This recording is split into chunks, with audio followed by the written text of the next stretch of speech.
साथियों, स्वागत है आप सभी का आपके अपने YouTube चैनल पर। तो कैसे हो आप लोग? आई होप आप सभी अच्छे होंगे। दोस्तों, आज की क्लास है बीएड सेकेंड ईयर की, जिसके अंदर आज हम जानेंगे शैक्षिक प्रशासन के विभिन्न स्तरों के बारे में।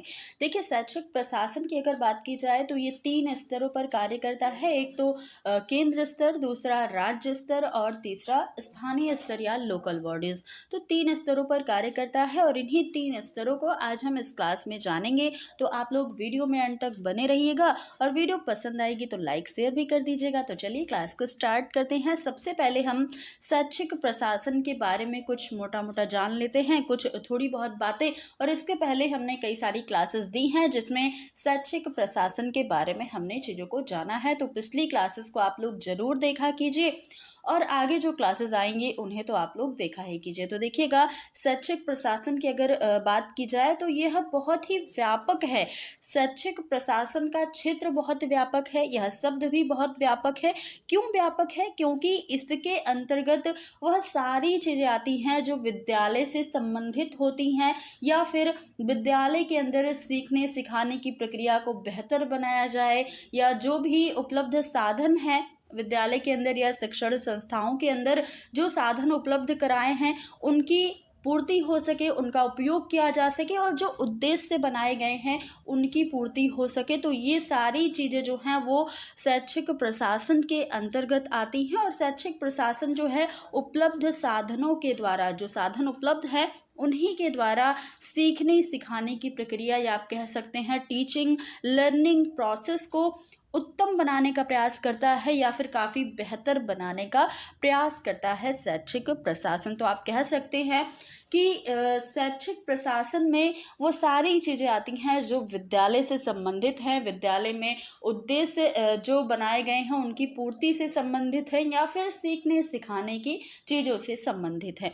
तो ये हमने कुछ बातें जान ली शैक्षिक प्रशासन के बारे में। आइए अब देखिएगा कि शैक्षिक प्रशासन के कौन कौन से स्तर हैं। शैक्षिक प्रशासन को 5 स्तरों पर बांटा गया है। जो शैक्षिक प्रशासन जो है संबंध रखता है 5 स्तरों पर, लेकिन प्रत्येक स्तर पर उसे कई सारी समस्याओं का सामना भी करना पड़ता है। तो इसलिए यहाँ पर 3 स्तर काफ़ी इम्पॉर्टेंट हो जाते हैं, केंद्रीय स्तर, राज्य स्तर और स्थानीय स्तर। तो यहाँ पर देखिए 5 लिखा हुआ है, लेकिन यहाँ पर हम 3 स्तर को पढ़ने वाले हैं जो कि आपके सिलेबस में है और पूछा भी जाता है एग्जाम में, कई बार पूछा गया है। देखिए, केंद्रीय स्तर की अगर बात की जाए तो केंद्र स्तर पर शैक्षिक प्रशासन किस प्रकार से कार्य करता है, इसके क्या कार्य होते हैं। तो केंद्र स्तर पर योजना बनाना तथा शिक्षा की नीतियां निर्धारित करना, यह कार्य होता है केंद्र स्तर पर शैक्षिक प्रशासन का। दूसरा कार्य है बजट बनाने का। शैक्षिक प्रशासन शिक्षा का बजट तैयार करता है कि भाई जो शिक्षण प्रक्रिया है या विद्यालय के अंदर कितना खर्च आएगा, कहाँ पर कितने चीज़ों की ज़रूरत है, कितने पैसे लगेंगे। तो पूरा बजट जो है वो शैक्षिक प्रशासन तैयार करता है। और वित्तीय अनुदान जो कि पूरे देश की शिक्षा के लिए उपलब्ध हो सकता है उसका अवलोकन भी करता है, उसकी देखरेख करता है। अगला कार्य है विभिन्न राज्यों के बीच शिक्षा की नीतियों और कार्यक्रमों में समन्वय को स्थापित करना तथा शिक्षा के लिए केंद्र राज्य सरकारों को सहायता देता है और उनका पथ प्रदर्शन भी करता है। केंद्रीय स्तर पर शैक्षिक प्रशासन क्या करता है, जो शिक्षा के लिए केंद्र हैं उन राज्य सरकारों को सहायता देता है, वित्तीय सहायता भी देता है और उनका मार्गदर्शन करता है। अगला है पूरे देश के स्तर पर विभिन्न व्यवसायों में, क्योंकि केंद्र स्तर की बात हो रही है तो पूरे देश की बात होगी। तो पूरे देश पर स्तर पर विभिन्न व्यवसायों में कितनी मानवीय शक्ति की आवश्यकता है उनका मूल्यांकन करना और उनके प्रशिक्षण की योजना भी बनाना, यह कार्य केंद्र स्तर पर शैक्षिक प्रशासन का होता है। तो ये सारे कार्य आपने देख लिए। अब देखिएगा राज्य स्तर पर शैक्षिक प्रशासन के कौन कौन से कार्य होते हैं। तो इस स्तर पर यानी कि राज्य स्तर पर राज्य का शिक्षा विभाग शिक्षा की योजनाएं, नीतियां और कार्यक्रम बनाता है। ये राज्य के लिए कार्य करता है और केंद्र स्तर पर केंद्र के लिए कार्य करता था। तथा दूसरी ओर देखा जाए तो शिक्षा निदेशालय इन नीतियों को व्यवहारिक रूप प्रदान करता है।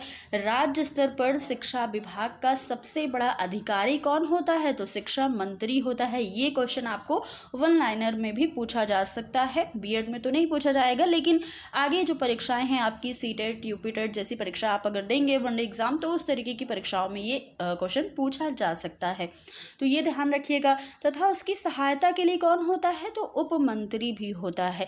शिक्षा संबंधी सभी नीतियों का निर्धारण और निर्णय कहाँ होता है, सचिवालय में होता है, जिसका प्रमुख अधिकारी शिक्षा सचिव होता है। तो ये सारी चीज़ें आपको ध्यान रखनी है।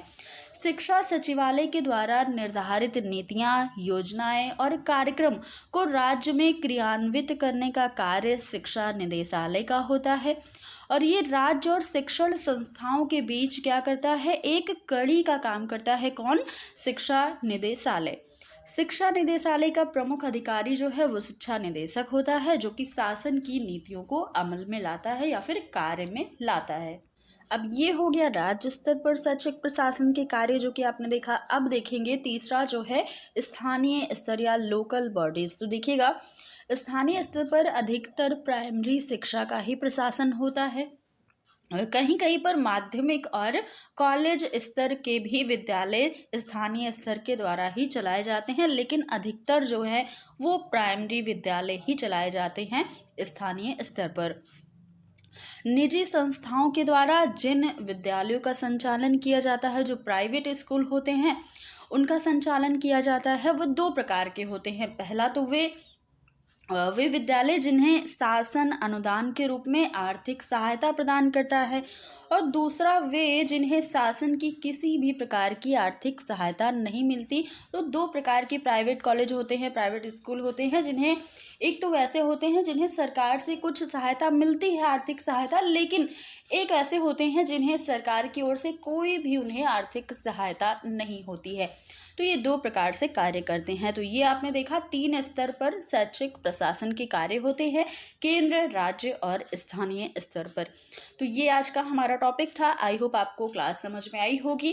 क्लास अच्छी लगी तो लाइक शेयर जरूर कीजिएगा, और चैनल पर अगर पहली बार है तो इसे भी सब्सक्राइब कर लीजिएगा। फिर मिलते हैं अगली क्लास में कुछ नए टॉपिक के साथ। तब तक के लिए धन्यवाद।